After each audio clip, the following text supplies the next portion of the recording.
साथ नेपाल के प्रधानमंत्री शेर बहादुर देउबा। जैसा कि हमने आपको बताया कि इस मंदिर का बहुत ही महत्वपूर्ण स्थान है बौद्ध धर्मावलंबियों के बीच में, क्योंकि हमने कहा कि 2013 में 550 ईसा पूर्व पहले के एक प्राचीन वृक्ष मंदिर के अवशेषों की खोज की गई और उसके बाद से जो वहाँ शोधकर्ता थे, जो आर्कियोलॉजिस्ट थे, उन्होंने ऐसा अनुमान लगाया कि यह स्थल बौद्ध संरचनाओं का सबसे प्रामाणिक प्रमाण है और ये बुद्ध के जीवन का पहला पुरातात्विक साक्ष्य भी है और इसलिए ये तीर्थस्थल जो है दुनिया का सबसे पहला तीर्थस्थल के तौर पर इसे घोषित किया गया और यहाँ पे बौद्ध धर्मावलंबी और बाकी जो लोग हैं वो भी आते हैं और यहाँ पे पूजा अर्चना वो करते हैं। मायादेवी मंदिर को जैसे हमने कहा कि 1896 में जनरल खड़ग शमशेर और डॉक्टर एंटनी फुहेड ने इसकी खोज की और केशर शमशेर ने 1939 में मायादेवी मंदिर को एक बार फिर से बनाया और 2003 में जो मंदिर अभी इस वक्त हम देख पा रहे हैं उसे 2003 में बनाया गया। लुम्बिनी डेवलपमेंट ट्रस्ट ने इसे तैयार किया। तो ये लगातार तस्वीरें और लगातार हम बात कर रहे थे अपने मेहमान के साथ भी, किस तरह से सामाजिक क्षेत्र की बात हो, सांस्कृतिक क्षेत्र की बात हो, धार्मिक क्षेत्र की बात हो, इन तमाम क्षेत्रों में भारत और नेपाल के संबंध काफ़ी महत्वपूर्ण रहे हैं। भारत और नेपाल की एक खुली सीमा है जो दोनों देशों के जो संबंध हैं उसकी विशिष्टता को, उसकी घनिष्ठता को दिखाने और समझाने के लिए काफ़ी महत्वपूर्ण है। ये बोधि वृक्ष, जैसा कि हमारे सहयोगी अश्विनी बता भी रहे थे कि ये वो बोधि वृक्ष है जिसे कि भारत ने ही गिफ्ट के तौर पर नेपाल को दिया था। आज भारत और नेपाल के जो संबंध हैं उससे और भी ऊर्जा ये पाकर ये वृक्ष और भी पुष्पित और पल्लवित हो रहा है।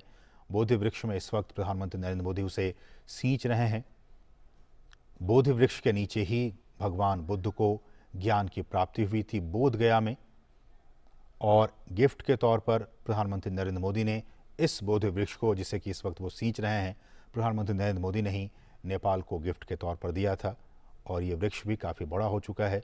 जैसे ही भारत और नेपाल के संबंध काफ़ी घनिष्ठ और बड़े होते जा रहे हैं, आगे की तरफ बढ़ते जा रहे हैं, वैसे ही ये बोधि वृक्ष भी उन संबंधों को आत्मसात करते हुए ये भी आगे बढ़ने का काम किया जा रहा है।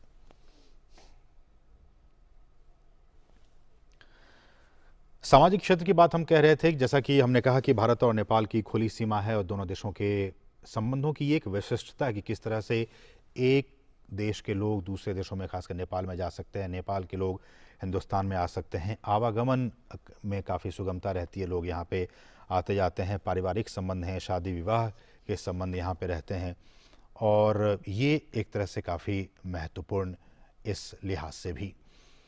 और इसलिए कहा जाता है कि भारत और नेपाल के जो संबंध हैं वो डिप्लोमेटिक और पॉलिटिकल लेवल के अलावा भी एक बेटी रोटी का जो संबंध है, रिश्ता है, वो इसे नाम दिया गया है भारत और नेपाल के संबंधों को। और आज शाम में प्रधानमंत्री नरेंद्र मोदी जब लुम्बिनी से वापस आएंगे तो कुशीनगर भी जाएंगे। जैसा कि हमने कहा कि कुशीनगर में भगवान बुद्ध का जो महापरिनिर्वाण है वो स्थल है और वहाँ पे प्रधानमंत्री आज जाएंगे इस कार्यक्रम के बाद। अभी फिलहाल वो लुम्बिनी में है, मायादेवी मंदिर के प्रांगण में आप इस वक्त देख पा रहे हैं। पूजा के दौरान ऐसा कहा जा रहा है कि कुशीनगर स्थित विभिन्न देशों के जो मोनेस्ट्री हैं, जो बुद्ध मंदिर हैं, उसके धर्मगुरु भी वहाँ पे मौजूद होंगे और ये भी कहा कि बौद्ध धर्म के प्रवर्तक भगवान बुद्ध का आज ही के दिन जन्म हुआ था और आज देश विदेश में बैसाख बुद्ध पूर्णिमा के तौर पर आज का दिन ये मनाया जा रहा है। आज ही के दिन उनको ज्ञान की प्राप्ति भी हुई थी बोध गया में बोधि वृक्ष के नीचे और आज ही के दिन बुद्ध पूर्णिमा के दिन ही वो उनका महापरिनिर्वाण हुआ था। इसलिए इसे त्रिविध पावनी भी कहा जाता है। तीनों ही चीज़ें, उनका जन्म, उनका महापरिनिर्वाण और उनकी ज्ञान की प्राप्ति, इसलिए इसे त्रिविध पावनी कहा जाता है। और जैसा कि हमने आपको कुछ देर पहले दिखाया भी था कि जो बौद्ध भिक्षु हैं, जो बौद्ध लामा हैं, ये देखिए वो आगंतुक पुस्तिका है। प्रधानमंत्री नरेंद्र मोदी मायादेवी मंदिर के प्रांगण में हैं और जैसा कि हमें दिखाया कि उन्होंने पूजा अर्चना की, वो उस पवित्र कुंड के पास भी गए, उन्होंने बोधि वृक्ष में पानी डालने का भी, सींचने का भी काम किया और इस वक्त आगंतुक पुस्तिका में अपने दिल की बातों को, अपने मन की बातों को उसमें प्रकट करते हुए कि किस तरह से उनकी ये यात्रा और यहाँ आने के बाद उन्होंने कैसा महसूस किया, इस बात को वो दर्ज करते हुए अपने दिल की भावनाओं को कलम के ज़रिए कागज़ पर उकेरते हुए।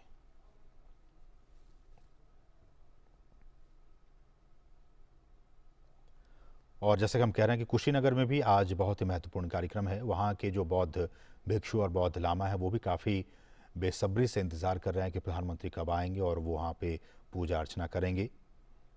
इस वक्त हालांकि प्रधानमंत्री नरेंद्र मोदी लुम्बिनी में, जो कि नेपाल में है, लुम्बिनी में मौजूद और भगवान बुद्ध का ये जन्म स्थल लुम्बिनी माया देवी मंदिर में उन्होंने पूजा अर्चना की और अपने उद्गार व्यक्त करते हुए, अपने उद्गार प्रकट करते हुए कागज़ पे प्रधानमंत्री ने आगंतुक पुस्तिका में अपनी मन की बात, दिल की बातें लिखी।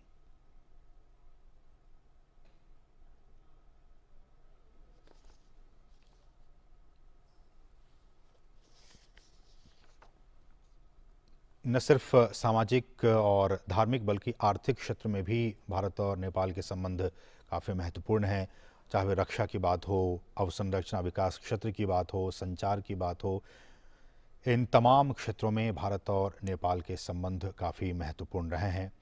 भारत और नेपाल एक सबसे बड़ा व्यापारिक भागीदार भी है और विदेशी निवेश वहाँ काफ़ी मात्रा में भारत की तरफ से किया जा रहा है। सर झुकाकर प्रणाम और नमन करते हुए इस मंदिर को एक बार फिर से प्रधानमंत्री नरेंद्र मोदी और उनके बिल्कुल साथ साथ नेपाल के प्रधानमंत्री शेर बहादुर देउबा और उनकी धर्मपत्नी भी मौजूद इस यात्रा के दौरान।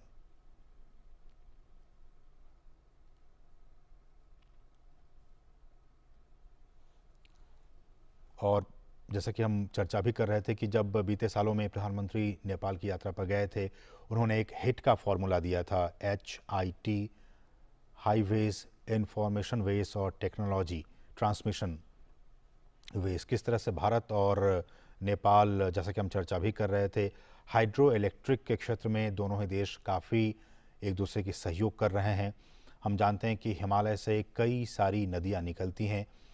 उन नदियों के ज़रिए उस पानी का सदुपयोग भारत और नेपाल कैसे कर सकते हैं। हाइड्रो इलेक्ट्रिक एक बहुत बड़ा क्षेत्र है।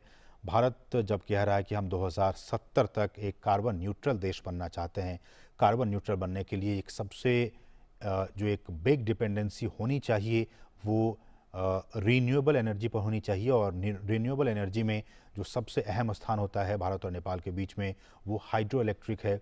और हाइड्रो इलेक्ट्रिक पर भारत और नेपाल के बीच में कई सारे ऐसे परियोजनाएं हैं जिस पर दोनों ही देश मिलकर काम कर रहे हैं। पंचेश्वर परियोजना हो, अरुण परियोजना हो, इन तमाम परियोजनाओं पर लगातार भारत और नेपाल काम कर रहे हैं। अभी हमने देखा बीते महीने में जब नेपाल के प्रधानमंत्री शेर बहादुर देउबा भारत आए थे तो किस तरह से हाइड्रो इलेक्ट्रिक के क्षेत्र में एग्रीमेंट्स हुए थे।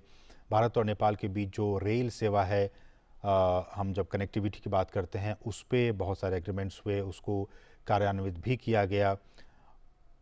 इन तमाम क्षेत्रों में भारत और नेपाल के संबंध लगातार आगे बढ़ते जा रहे हैं।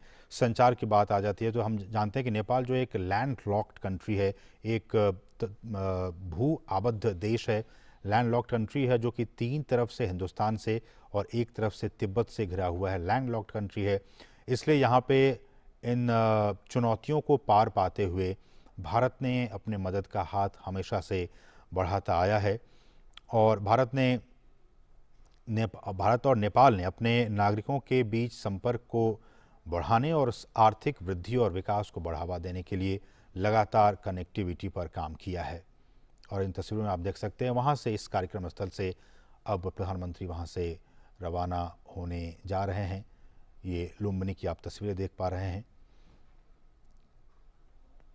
तो अभी आपने देखा किस तरह से प्रधानमंत्री वहाँ पे माया देवी मंदिर जाकर प्रधानमंत्री ने पूजा अर्चना की और वहाँ पे जो बौद्ध धर्म के मतावलंबी हैं वो यहाँ पे हर साल आते हैं और यहाँ पूजा अर्चना करते हैं। और ये जो जगह है वो यूनेस्को की जो वर्ल्ड हेरिटेज साइट है उसमें भी ये इसे शामिल किया गया है। ताज़ा खबरों के लिए हमारे चैनल अभी तक सुपरफास्ट न्यूज़ को लाइक एवं सब्सक्राइब करें तथा नोटिफिकेशन पाने के लिए बेल आइकॉन का बटन जरूर दबाएं।